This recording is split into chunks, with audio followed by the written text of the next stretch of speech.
Bolievajú vás kríže alebo máte slabý stred tela? Ahojte, moje meno je Tomáš Chorvát zo školy pohybu a som fyzioterapeut. A v dnešnom videu si ukážeme 3 jednoduché cvičenia na posilnenie stredu tela a ukážeme si aj nejaké ich ťažšie varianty. Tak poďme na to. Prvé cvičenie je bočný plank z kolien, kde sa snažíme mať kolena na sebe, otlačíme sa zo spodného kolena a lákeť máme priamo pod ramenom. Telo držíme v rovine od pása až po nos. Snažíme sa v tejto rovine držať celý čas a mať jemne podsadenú panvu. Ťažšia varianta tohoto cvičenia je bočný plank s vystretými nohami, ktorý spĺňa tie isté technické požiadavky, takže cvičíme tak isto, akurát teda je to ťažšia varianta. Druhým cvičením je ľahšia varianta bicyklovania, kedy sa v pozícii vľahu na chrbte snažíme lakťom dotýkať kolena, vždycky pri výdychu. S nádychom meníme pozície a ľaháme si, pri výdychu ideme lakťom ku kolenu. Ťažšou verziou tohoto cvičenia je bicykel s jednou nohou vystretou a jednou pokrčenou, kedy je technika tá istá, akurát jedna noha ide do vystretia.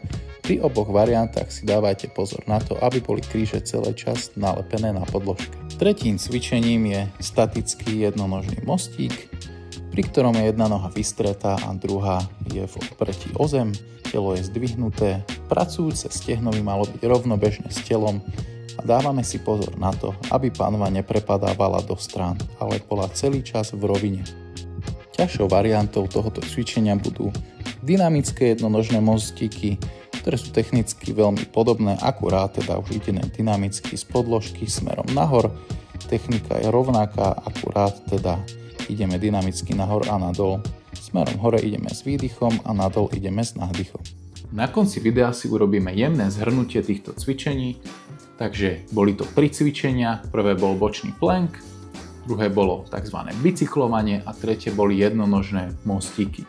Či už budete robiť ľahšiu alebo ťažšiu variantu týchto cvičení, pri všetkých cvikoch vykonávajte 3 série a opakovania alebo sekundy výdrže budú závisieť len od vašej fyzickej výkonnosti. To znamená, že ak ste začiatočník, začínajte kľudne len napríklad pri planku výdrž takú, aby ste vedeli technicky správne cvik udržať, ale zároveň ste cítili už nejakú svalovú únavu. Ak ste pokročili, tak pri týchto cvičeniach môžete robiť dlhšiu výdrž v sekundách alebo viacej opakovaní až tesne pred svalové zlyhanie. Takže postupujte približne takto, z každého cviku 3 série.